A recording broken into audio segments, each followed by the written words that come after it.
Hi everyone, my name is Tanika and welcome back to How Do You Define? Podcast where we explore how we've come to define these critical aspects of how we live our life. We take it one word at a time and hope that my experience and the experience of my guests inspire you to explore different ways to live your life in the way that you see things. So let's dive into today's episode about how do you define afraid?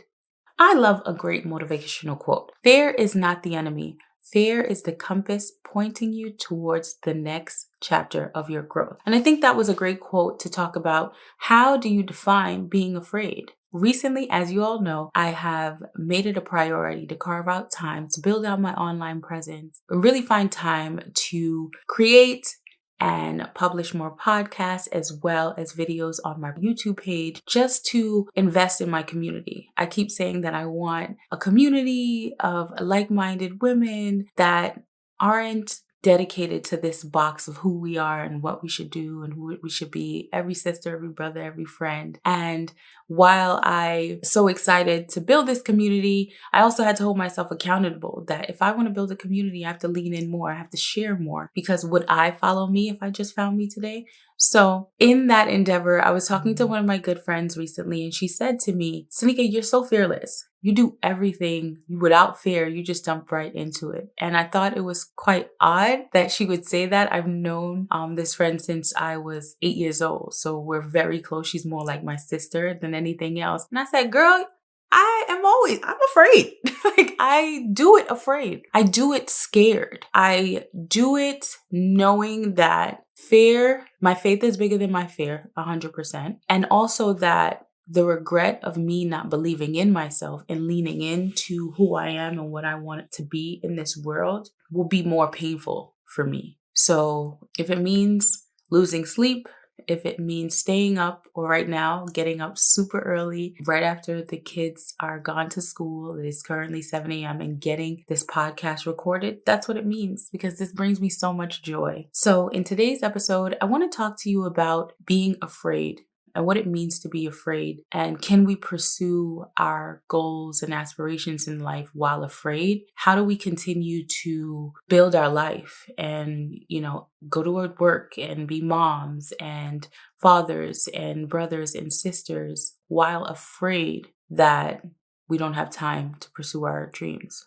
While afraid that this is not the life that I wanted for myself. Just being afraid. So in this episode, let's define afraid. The formal definition of afraid is feeling fear and anxiety. Also, worried that something undesirable will occur or be done. And that is the formal definition of afraid. For me, being afraid means that I am uncertain. I am uncertain of the outcome. I am uncertain of what this may impact, what my actions, my words may affect, not only for me, but for my family and for the people that I care about. So for me, that's what being afraid means. But when I'm afraid of doing something or I'm hesitant about doing something, I personally go back to my intentions. Why are you doing this? Why are you speaking in this manner? Why do you want to attend this event? Why are you pursuing this dream? What is your driving force? So when I'm afraid, I always go back to my intentions. And my intention, for example, for building out this podcast and making this a platform where my community can thrive and see ourselves, was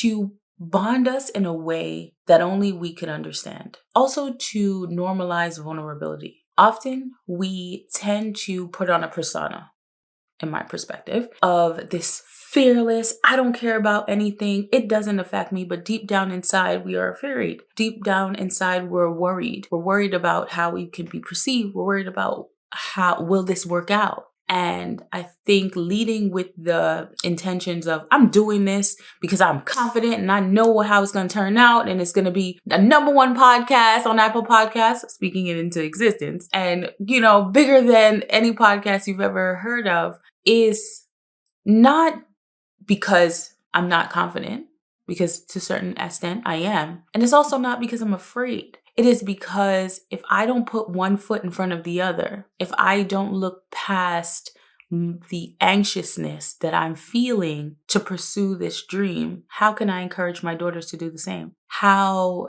can I truly stay up at night saying that I feel like there's something bigger here? I feel like there is more that I could do for my community here. I feel like we need to lean in to vulnerabilities and not lean away. And those are the things that rattle in my mind. So am I afraid? All the time.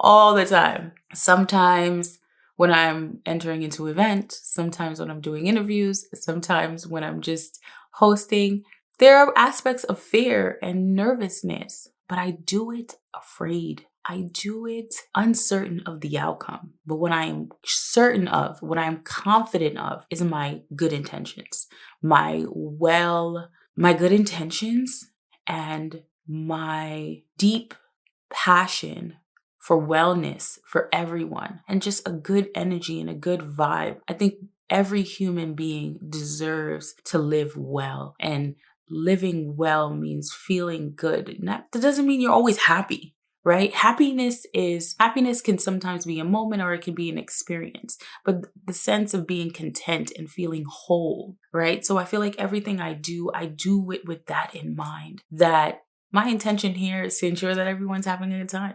My intention here in this podcast is to be a friend, a sister, the shoulder, a voice for people who can't voice that, how they feel, to be some form of aspiration, to push forward and to do it afraid. So because my intentions are well, and I know that I mean well, and I align with God's purpose in my life, I do it afraid.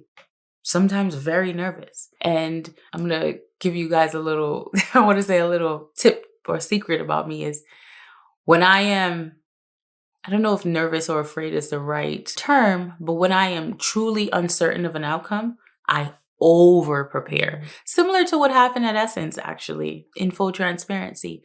When I am uncertain of like the environment, how the outcome will come, the environment, what will become of the outcome, and will I achieve my goal? I over prepare. I get the mics. I do an outline. I talk to everyone. I do too much when I am afraid. And almost 9 times out of 10, there are times where it works out for me, where my anxiousness and my fear of what will happen, actually the preparation helps my confidence it goes well. But 9 times out of 10, when I am afraid and I dive too hard into preparation, it never works out. It never works out. Isn't that the most ironic thing, that I can host an event, I could record a podcast, record content, and with little to no preparation not no preparation. Obviously, I had to set up these cameras and do my makeup and do all the things. But I mean, in terms of the actual substance and content, I can know exactly what I want to talk about, the outline of how I want to talk about it. And if I over prepare, write a script, for example, I actually wrote an outline today that I haven't even read since starting this recording. But if I over prepare and try to align each aspect of the experience in an effort to comfort myself in my fear, 9 times out of 10, it does not work out. And time again, it reminds me that I am not in control of what happens here, right? You just have to do your best, show up, and God will align the pieces in the way that it should be. So going back to being afraid, I do it afraid. Do it scared. Do it uncertain. But a tip I have for you is try a little bit of preparation. Don't over prepare, right? And this can be for a big goal or a small goal. Even if it's a task, try a bit more of preparation. If you're going out for that job that you really want, study that description. Make sure the description of the role matches your resume at a 90% from words to words. If it's pursuing your dream in arts, in acting, make sure that you are assessing the environment, looking at what projects are out there, practicing. Invest in yourself in the way that you'd want someone to invest in you. And that is something that I didn't realize I was doing earlier on in my life, but I've always done that.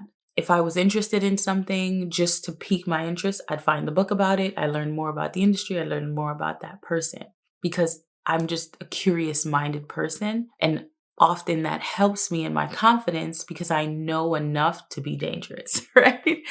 But I want to encourage you that being afraid is an indicator that you are doing something right. Doing something right in good intentions, obviously. If you're afraid because you're doing something bad, you should be, because you shouldn't be doing that. And that is your conscience telling you to back up and cut it out. First tip is, if you're afraid and you know your intentions are good, try a bit of preparation. It'll help you. The thing about fear is it's such a limiting belief, right? Fear in any aspect of anything you do, right? Fear of, oh my God, the store is going to close. I need to get these things for the kids or the grocery, or fear of, I really want this promotion, but I'm not sure if I'm going to get it. What will I do after? I really want this job. I really want a family. I really want to find a good spouse. Fear in any aspect of your life is such a limiting belief. And the more and more I think about it, the more I realize how fear is so detrimental to who we are, because it just doesn't align with abundance. Everything about fear is rooted in limitation, right? And that's where I said that when you feel afraid to do anything, your first instinct should be to check in with your intentions. What are my intentions here? Do I mean well? And if I mean well, do I only mean well for myself, right? There are moments in life that you need to be selfish. Do I mean well that I need to over prepare for this presentation, or I need to knock this third round of the interview off, or I really think that this person should be my spouse, but I'm afraid that I might take the wrong next move. If you're afraid, it means that you're doing something right if you're not doing something wrong, right? It means that you are pushing yourself towards growth. You are pushing yourself towards growth. And I recommend the second thing to do as you become anxious, and a way to cope, right, with yourself, is to check in with your intentions and ask yourself, Sanika, why are you afraid? What are your intentions here? Do you intend to just get an outcome that's best for you? Are you considering the other people in this situation? Are you considering their feelings? These are the conversations I have with myself when I'm afraid. When I am afraid of making any move, I ask myself first, what are your intentions? And then I get deeper and ask myself, are those intentions, although good for you, good for the people around you and the people that this decision or action will impact? Because sometimes the answer, it could be no. And that doesn't mean it's necessarily a bad thing. That something that I have good intentions for, that I want to do, that's making me afraid, may not be perceived or received as the best thing for everyone involved. But you have to make calculated risk. And we will talk about calculated risk in a little bit more, but you also have to prioritize yourself, prioritize your wellness, prioritize your intentions. Because if you continue to use fear as a crutch to prioritize someone else's emotion, you'll never truly live your own life.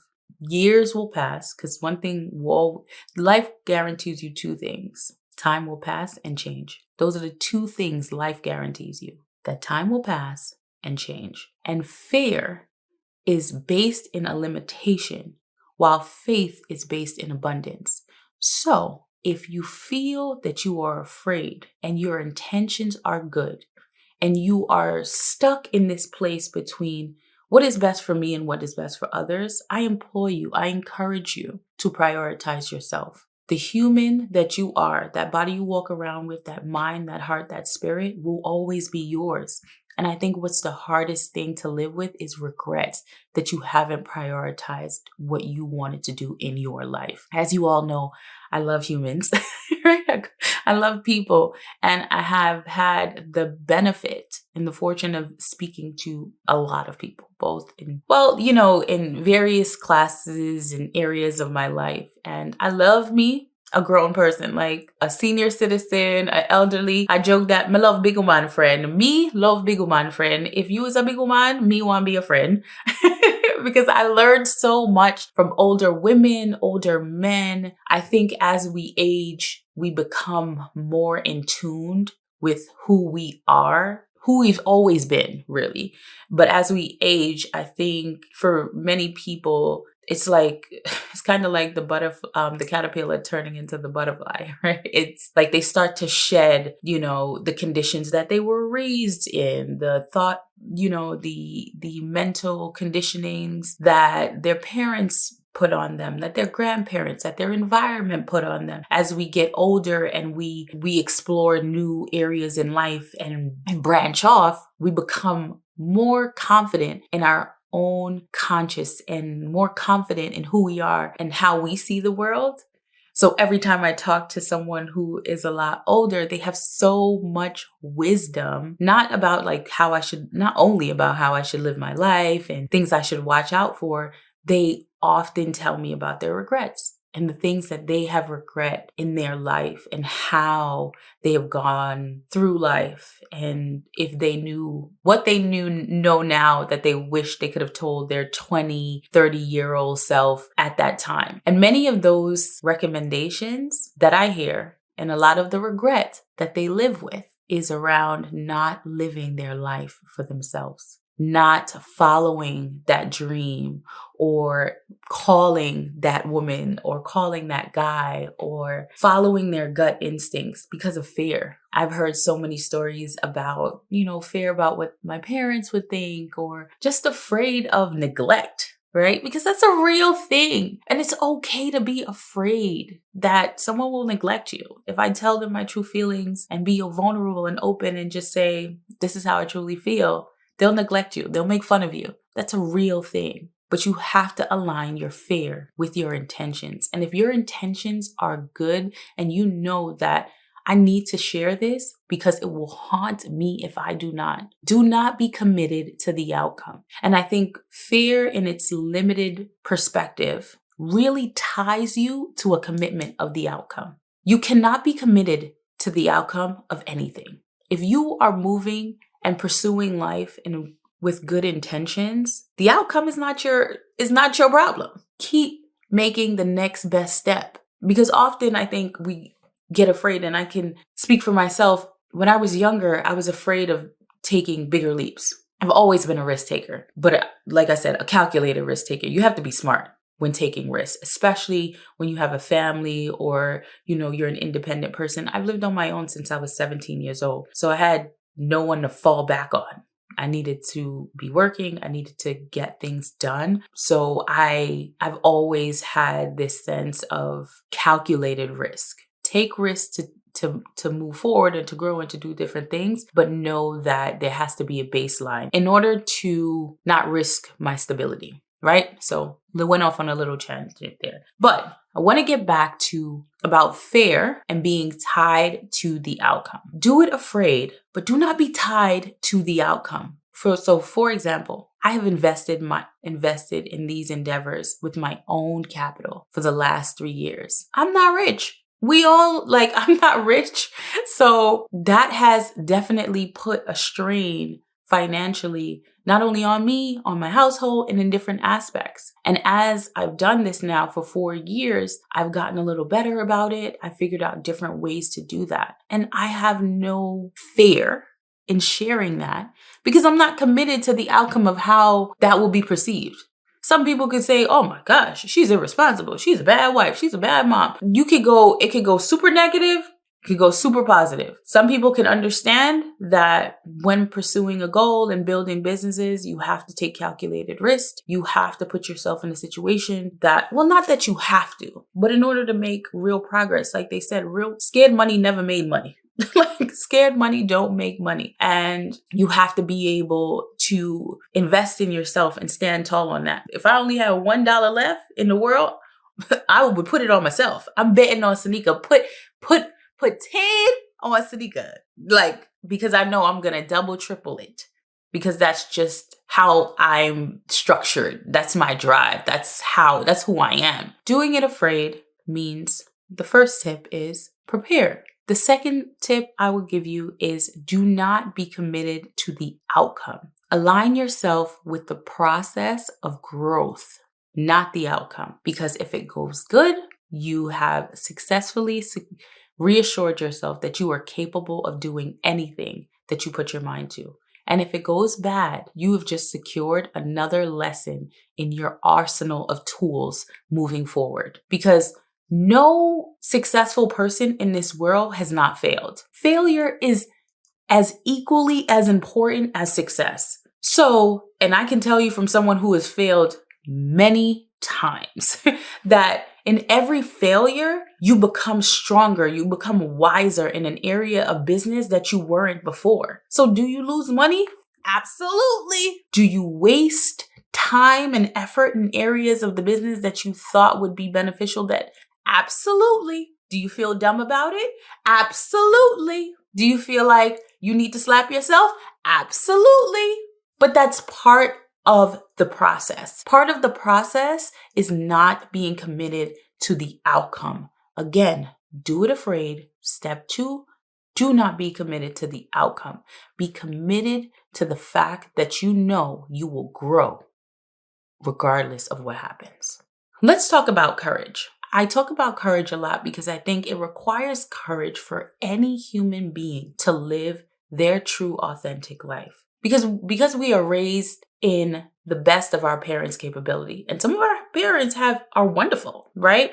And my husband and I do our best with our daughters. And I tell my daughters all the time, yes, I want to hear how you feel. I want to be aware of your mental and emotional health. But I'm also going to put down these rules, right? Like, you're not going to do whatever you want. So there will be moments in your life where you're like, my mom was so annoying. My mom thinks she know it all. Like, I'm so sick of her. But if I operated in fear in motherhood, I would just have spoiled, rotten daughters. I would just let them do whatever they want, and they would not be ready for the world. They would have no structure. They wouldn't know what ambition is. They wouldn't know how to teach themselves how to cope with their emotions. They would not even know their learning style. And I feel like that is, as a parent, that is our most critical role, is to raise our children in a way that embeds confidence in them, that when life happens, because again,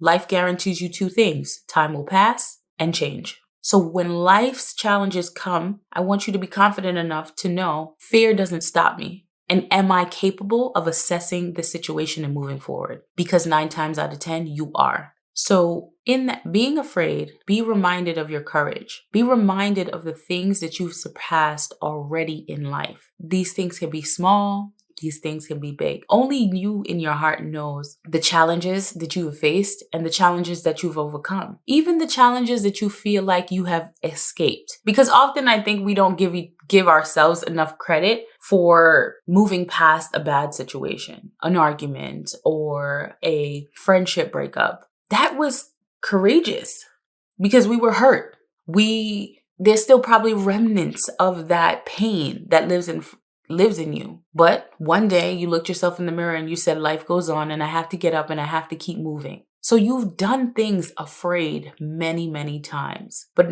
now I implore you to do things afraid consciously versus subconsciously. Because subconsciously, I think if we do things afraid, it lives in us as we were a victim of the situation. I think it can live in us like, I'm so glad I escaped that situation. Or I'm so glad that, although I was afraid, someone helped me out. But someone can only help you out if you made yourself available to be helped. So while doing it afraid, give yourself enough credit that you have the courage to move forward.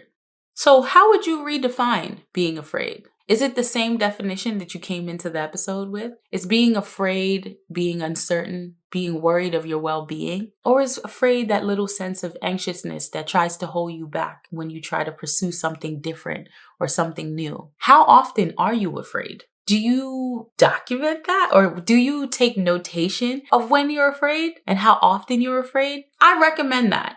For the next 30 days, if you're feeling uncertain, because sometimes we don't have the words and the terms to label something. So if you're feeling uncertain or a bit anxious about making a decision or doing something, can we label it afraid? And then take note of that and see if there are patterns in your life where you're often afraid. And as you do that assessment for yourself, can you also write down the intentions for every time you were afraid? Because fear is based in limitation. And we are all meant to live a life of abundance. So I implore you to align your fear with the limitation and also be reminded that your intentions are good so you can move forward. I love music. So my vibe of this week is actually a classic, old school. It's Mary J. Blige, All That I Can Say. Do-do-do-do-do-do. All that I can say. Do-do-do-do-do-do. All that I can say. I love that song. Something about that song reminds me of such a freeing time in Mary's life. If you know anything about the queen of hip hop soul, I feel like some of her best hits were made in very dark times in her life. And when I heard this song, All I Could Say, it just, something about it made me feel like she was in the process of releasing, like, just letting go of these bad experiences that she went through. And sometimes you really don't have the words. And all I can say is really it's just a nice classical vibe. And so since the vibe of this week comes to us by Mary J. Blige, All I Can Say, go on your music platform, Spotify, wherever you find your music, and run that up on some streams. I hear Mary is going back out on tour. And Mary and her boots, I feel like her and Kim with the boots and the dance moves. Go Mary, go Mary, go Mary, go Mary. Yeah, I'm definitely going to go see Mary J. Blige in concert. So the vibe of this week comes from Mary J. Blige. Thank you for listening. My name is Tanika, and how do you define afraid? I hope you found this episode valuable and you were able to redefine what being afraid means. And most of all, do it afraid. Do it uncertain. Do it knowing that your intentions are good and all you are pursuing is the best life for yourself and the people that you love. My name is Tanika, and thank you for listening to How Do You Divine?